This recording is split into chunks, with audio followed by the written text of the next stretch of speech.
Hey everybody, TC Bradley, host of God Made Millionaire TV, the hottest show on television. And I've been waiting all week for you, yes you, to stop on by and watch our show. And what a show we have lined up for you today. Best-selling author Chris Cebollero is back again for season 2. Chris is in demand as a mentor, a coach, and a keynote speaker. He's an expert on leadership and helping organizations overcome the challenges that they face. If you saw Chris last season on our show, you know he shook the nations with his inspiring leadership message. He's waiting for us on set. So, without any further ado, let's crack open that God Made Millionaire bank vault and let's activate some God-given dreams.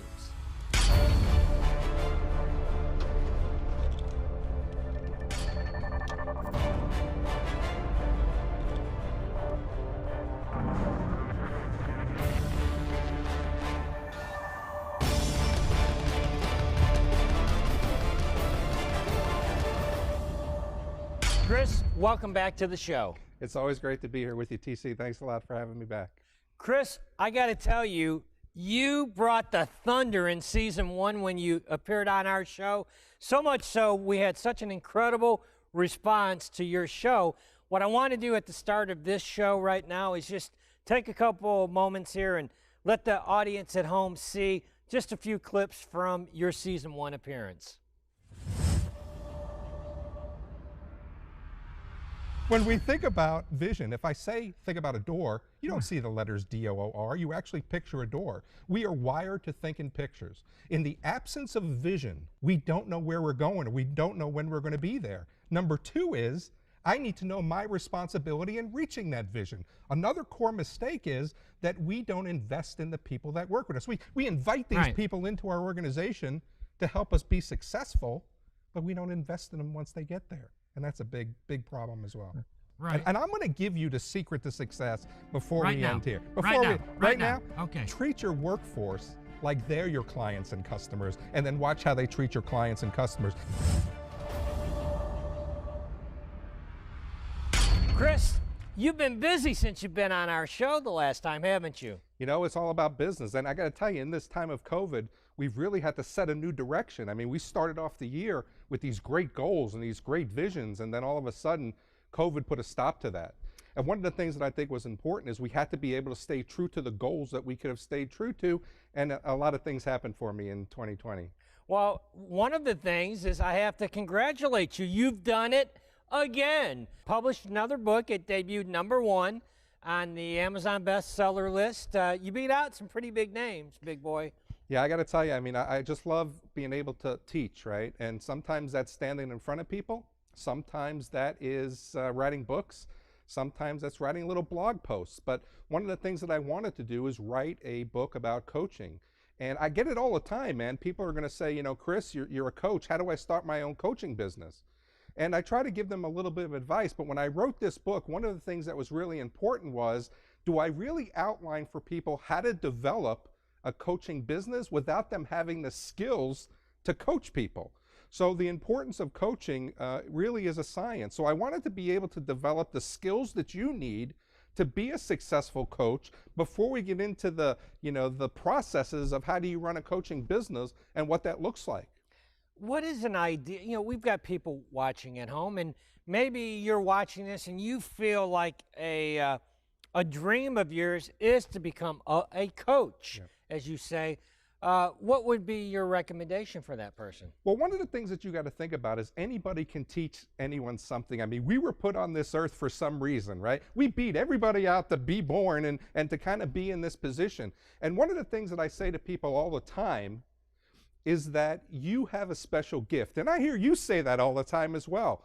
And if you don't share your special gift with people, you are really doing them a disservice.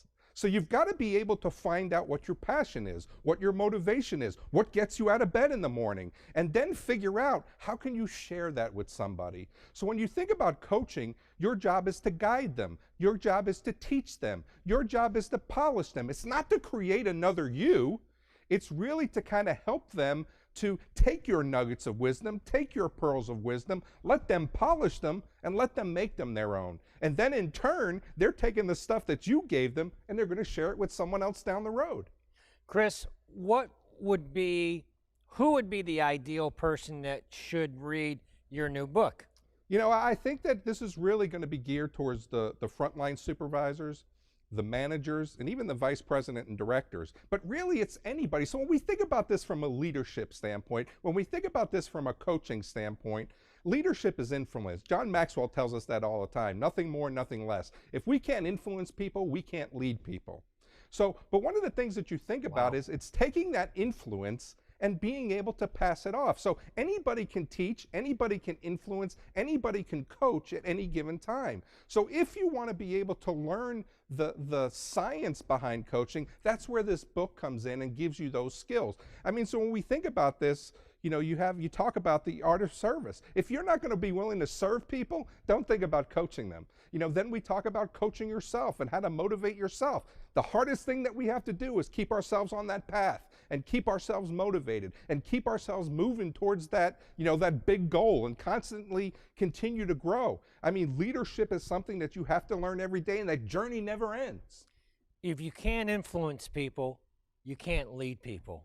That's powerful, man. I mean, that's really, I mean, and you know, that's, the law of influence, and we've got to be able to make certain that people want to, I mean, they need those mentors, they need those role models, and we've got to be able to figure out the best way to ingratiate ourselves. You know, we've got to touch their heart. If we can't touch their heart, we're not going to be able to take their hand and say, follow me, right? Right. And that's really where it's going to move into, to say, how can I best help you? How can I best guide you? How can I get you from where you want to be? One of the things that I ask people all the time is, where are you in reaching your goals? Well, I don't know if I have any goals.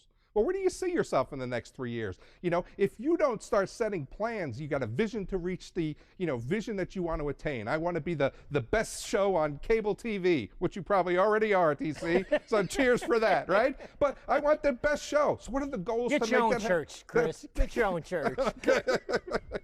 So, but one of the things is we got to be able to have that vision. You know, I got visions that I want to do. You know, I want to be, I'm a paramedic, so I want to be recognized in my career field for that transformation in this space. You know, I want to be able to be recognized as an international leadership specialist. And because they're my goals, I do want to find a cure for baldness.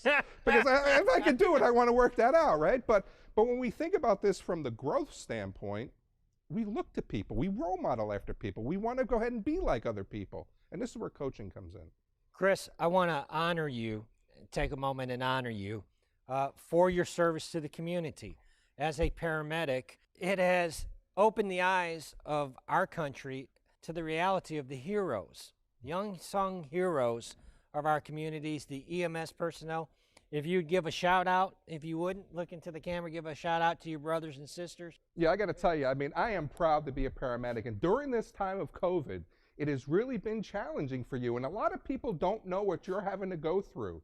I mean, you're sleeping in your cars so you don't bring this disease home to your family. You know, you're staying away from them. You're missing your families. You're having to deal with this disease every day. And you inspire me to be a better person, to be a paramedic. I want to send my hat off to you and say, there's no better job in the world to be an EMS, and I want to thank you for your service. Well, we thank you for your service as well. It's a selfless service, and we thank you for it. Let's talk about leadership. You've mentioned this during the COVID. You've mentioned it, but we haven't really parked the car and deep dove on this topic. But let's talk about leadership during this pandemic. What's some of the biggest challenges that you've seen from a leadership standpoint dealing with this COVID and the pandemic? Yeah, one of the biggest challenges is that we moved into the virtual world. And how do you keep people inspired? How do you keep people motivated? But more importantly, how do you keep yourself motivated? You know, there are people who are setting goals now, and they're trying to figure out how to make those goals happen. And people will always say, I'm just not self-motivated. It's not that you're not self-motivated. It's that you haven't put this into a habit to make this happen. Let me explain that. So what's going on now is that you want to lose weight. You want to quit smoking, right? But where does that fit? Where does losing weight fit into your daily routine? We get up in the morning, we go into the shower, we drive the same body part every day. We eat our breakfast, we get in the car, we drive the same route every day. You go to lunch the same time, you come home and you do it all over again. Where does losing weight fit in your day? There's a great quote that says, to get something you've never gotten, you've got to do something you've never done. And if you need to put a new habit somewhere, you've got to give something up. You know, what you're trying to find, your next big thing, isn't in the same everyday habits, because if it was, you would have found it already. So you've got to do something different to make this habit strong. But really, it moves into desire. It's the fire, right? So it makes, I want to lose weight. That's not, where's the desire for that? You've got to be able to have this burn bright. TC, I'm sure that you've been in a position, as well as a lot of people out there, that there's something you really wanted to do. There's something you really wanted to attain, and nobody got in your way. You would have steamrolled over anybody who would have gotten in your way and, you know, stopped you from reaching that goal. That was desire. That was that burning in your stomach that made it that I'm going to do it. Well, we don't do that with every goal. You know, I want to lose weight. I want to lose 10 pounds. Well, where does that fit? Where does that fit into our day? And then where's that burning desire to make that happen? So it's not about not being motivated. It has to be with that really burning desire to make that possible. How important is commitment to success in your viewpoint? Because I believe that the clouds part and you get divine providence when a man or a woman is committed. Only then will you see the heavens move on your behalf. What's your opinion on commitment in reference to leadership? You know, commitment is important. Never underestimate the power of consistency, right? So when you're consistent, you're committed to the process. And it's the consistency that keeps rolling it along. It builds the momentum. You've seen those big pictures, those memes where the guy's pushing that big rock up the hill. Well, you know what? He's getting it up the hill. And that's really with consistency of one step at a time. You've got to be committed to yourself. This is, when you talk about commitment in leadership, you're committing yourself. It's for you. I mean, give yourself that gift. And a lot of people are backing away from that because of speed bumps and because of hurdles and because of, you know, challenges that get in their way. They've got this vision. They've got this goal. And then all of a sudden, something happens that's unplanned. And now it's better to make an excuse. We call that procrastination, right? Procrastination, right? It's better to make an excuse. And then when we make that excuse, TC, we blame everyone else but ourselves. What's the biggest challenge for a leader today during this pandemic? You know, I think it's inspiration and motivation of your team. We're not in the office. You know, I can't see them. I can't touch them. I can't influence them. I see them in 6 boxes on my Zoom screen, right? We've got to be able to try to find the ways to give them what they need to be successful when they're away from you. We don't forget their goals. Our job is to help them develop to the next level. People come to us with a set of skills. People come to us with a set of knowledge. If we're happy with that, where's our organization going to go? I don't hire you for what you've done. I hire you for what your potential is of what you're going to do for me. Great segue into companies that you're working for right now that have called you in for your help in your leadership. Can you talk a little bit about that? Yeah, I mean, I've got a lot of people that really are trying to develop into the best that they can. You know, I work with an organization right now who is a delivery service for a top online company. Right. We can't name them, but a top online company. You see their vans all over the city. Right. Those vans aren't owned by that company. They're independently owned. So the company that I'm working with has a leadership team that's a little bit younger. They have good passion, they have good knowledge, but they don't have the science. They don't know how to take the science and utilize it. So some of the things that we're trying to do is develop good process flow. What does good workflow look like? Companies less than 2 years old, right? We've been with them since the beginning. And now we're trying to develop what those processes look like. But we've got to be able to teach them the art and science of leadership, because there's 110 employees that work in that organization. They've got to be inspired. They've got to be motivated. And the true measurement of leadership success is how engaged, satisfied, and productive your workforce is. It makes no difference. There are leaders who are worrying about the bottom line, and they're worrying about the capital, and they're worried about the resource management. You need to invert that pyramid of the org chart, put yourself at the bottom, and put those employees at the top. Because that's the true measurement of leadership success, is how successful they are. When they're successful and they're delivering a great customer experience, you don't have to worry about the bottom line, because it'll take care of itself. Right.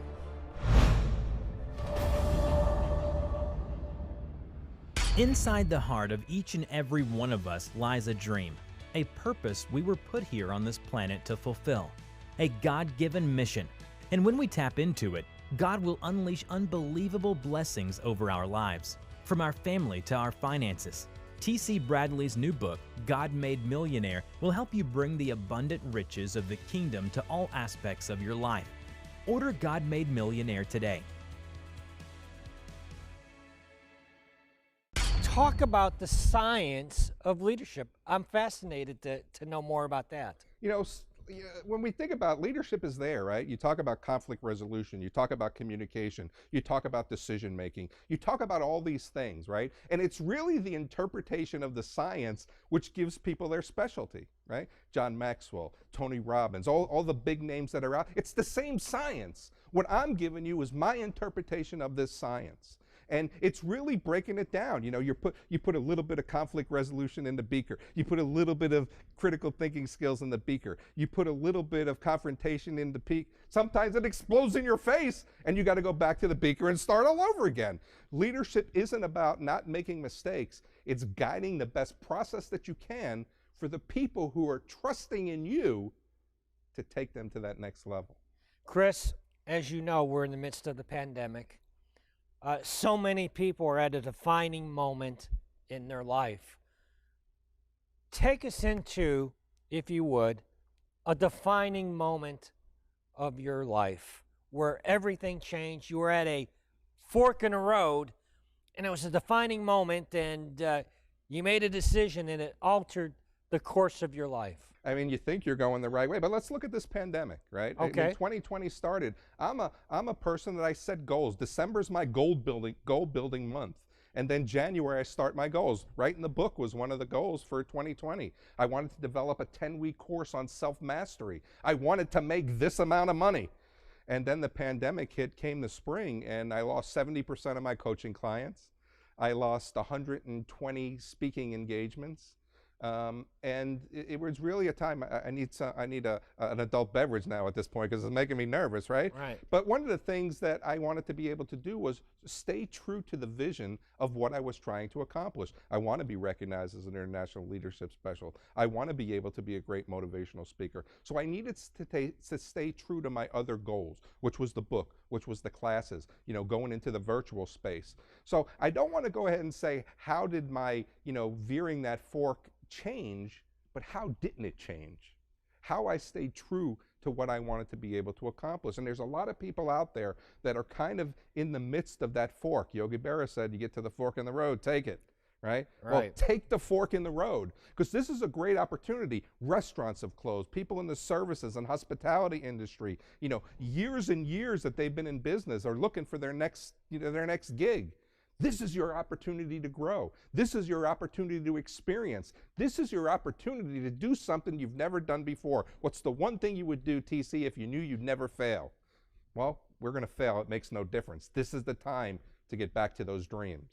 Wonderful. Chris, talk about vision and how important it is to have a vision. Yeah, I mean, I talked about this on our last show. And, I read a good book one time that said, where there is no vision, the people will perish. In the absence of a vision, you have no idea where you're going. And then days turns into weeks. Weeks turns into months. Months turns into year. All of a sudden, life is living you and you're not living life. You've got to be able to put yourself in a position that you're able to see where you're going. If you're a leader, you've got to be able to give your workforce that vision and then let them know what their responsibility is to reaching the vision. I'll give you an example. In my last operational role as an EMS chief, I was in charge of an ambulance company, and this ambulance company was in North St. Louis County. They were actually the one that was in the middle of the Ferguson crisis in 2014. And when I got there, I said, what's the vision of this place, of this organization? They said, to relocate the sick and injured. I'm like, well, that's an interesting vision, but let's go ahead and develop a vision. So I got the workforce to the table, and I got the leaders to the table, and I said, let's build a vision statement. And a lot of people I'll ask the question, how many in your organization, how many organizations here have a vision statement? You got to see the pride, TC, when they raise their hand. And then the next question chills them when I say, who can come up here and recite it for me? It's just a page in their strategic goal book, right? But we wanted to be able to develop a vision that was really going to set us apart. So with a lot of fluffy words, it was to deliver the highest quality of patient care and clinical excellence, be leaders in our community and role models for our career field. And I told them, if you follow me, One day we will compete and win the EMS Service of the Year nationally. 2014, we were those winners. Wow. That's what vision, that's the power of vision. Because I gave them something to see and to reach for, and they got it. 2 questions. Who do you ideally work with as far as a company is concerned, or even a coaching client? Yeah. I mean, really, I have an array. I have the frontline supervisor who wants to be able to engage their workforce, individuals who want to go from this position to that next position. And then I work with companies less than $1 million, and I've worked with companies as much as $500 million a year. And really, when we talk about this, it could be individual, group, and executive coaching. You know, for you personally, how do you get to your next level? We don't give ourselves that gift. We don't give ourselves that opportunity. This is something that you have to do. If you don't grow as a leader, you don't grow your organization to come behind you. Again, we hire these people in, we sit them in the corner, and we say, you know, if you have a problem, raise your hand. No. We've got to be able to grow ourselves to the next level so I get to grow the people who are coming or who trust me to that next level. I mean, this is a whole big process. When you start leading people, it's all about, you know, them trusting in you. You're coaching them, you're guiding them, you're their role model, you're their mentor. You've got to show them you care. So for me, anybody who wants to move from point A to point B, organizations, you want to be able to help grow your leaders so they take care of your most precious resource. The only resource in an organization that will gain in value, everything else will depreciate: computers, vehicles, equipment. But your workforce is the only thing that will increase in value. And when you increase their value, they do a better job for you. They're loyal, they're engaged, they're satisfied, they're productive, and they're happy. Right. Who's been the biggest influence in your life? Well, you've been a pretty big influence for me, right? I mean, we're here, we're friends. Right. We kind of talk all the time. But your mentorship and your guidance has been inspirational, you know? John Maxwell is another one who's my friend and mentor that has really, you think you know about leadership, and then you sit in front of John Maxwell and you realize just how much about leadership you don't know. My older brother, 13 years older than me, he's great inspiration for me. He has kind of that street sense to him, right? Right. You know, kind of like that common sense that people doesn't have, and he's kind of given me that polish. And then my younger brother as well has gone through a lot of stuff. So family is something that's very, very important, and they inspire me in different ways. You know, we tend to hire people who are like us, right? And that's the wrong thing to do. We need to be able to hire people that polish our weakness. And when people inspire us and we're, you know, we're mentored by them, we've got to find mentors that are different than where we're going, right? So again, my brother with the street smarts. I mean, what's his name? Chip. He doesn't have college, right? I mean, right. He's street, you know, he's streetwise. And but man, he's got such a great view on life, you know, and just a different perspective. You know, and but you got to find the people, even those mentors that you may not think. Find somebody outside your career field. Find somebody outside your organization. You don't have to teach you about work, but they could teach you about life. They could teach you about leadership. They could teach you about being a better person. And that's what mentorship is about as well. It's not just professionally, but how do I live my life personally? I mean, from your standpoint, you have your faith, right? You've got your health. You know, and those are the things that are mesmerized. I watch, you know, I get on the social media and I watch your interaction with the grandkids, and those are like, man, I want to be a grandpa like that, right? I've got grandkids too. How do I inspire those grandkids like you do? So we've got to be able to find the positive in people and let them add value to you and how you want to be, you know, how you want to emulate them. Chris, we're almost out of time for this show. I'd love to have you back again if you promise me to do that, please. Of course. Yep, happy to do that. But Chris, before we go, it would be remiss of my part if I didn't give you an opportunity. So many people are going through this pandemic. They need leadership. They need a word of inspiration, of hope.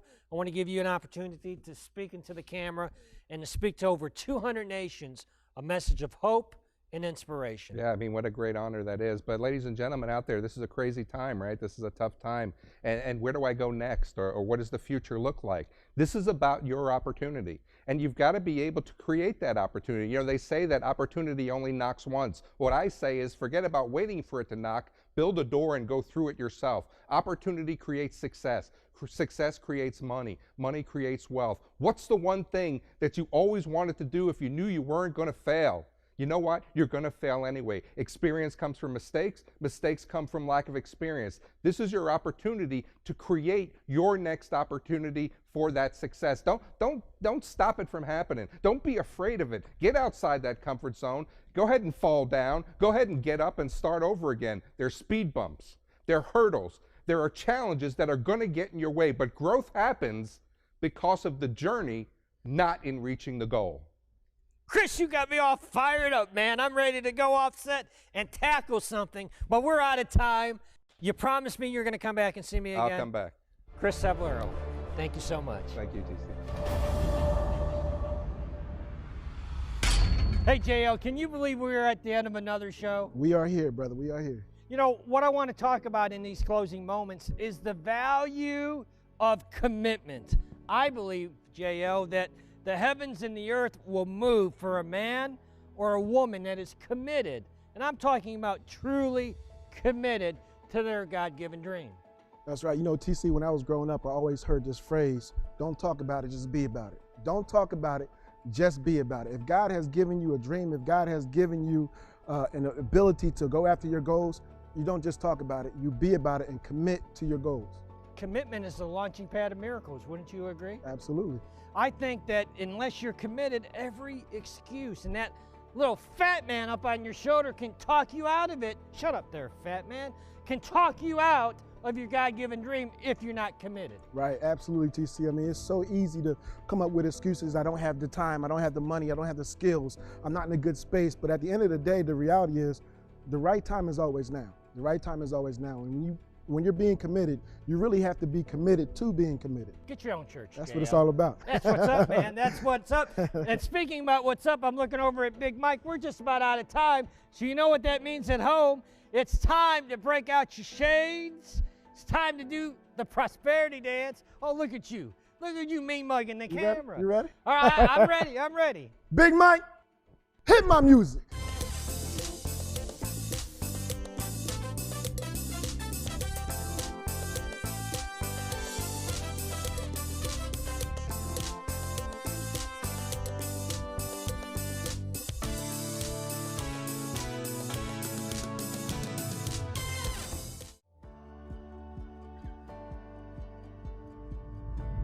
Hey everybody, TC Bradley, host of God Made Millionaire TV, and I was thinking the other day of how my life was profoundly impacted and changed for the better when I published my first book, Supernatural Success. If you're watching this video, listen, you've been given a God-given dream to publish a book. He's given you an assignment to do. Well, we have a publishing company designed specifically from A to Z to handle all of those details for you. Set an appointment up with our publishing company so that we can talk to you about bringing your book to the marketplace and your voice to the nations on our show, God Made Millionaire TV, as a published author.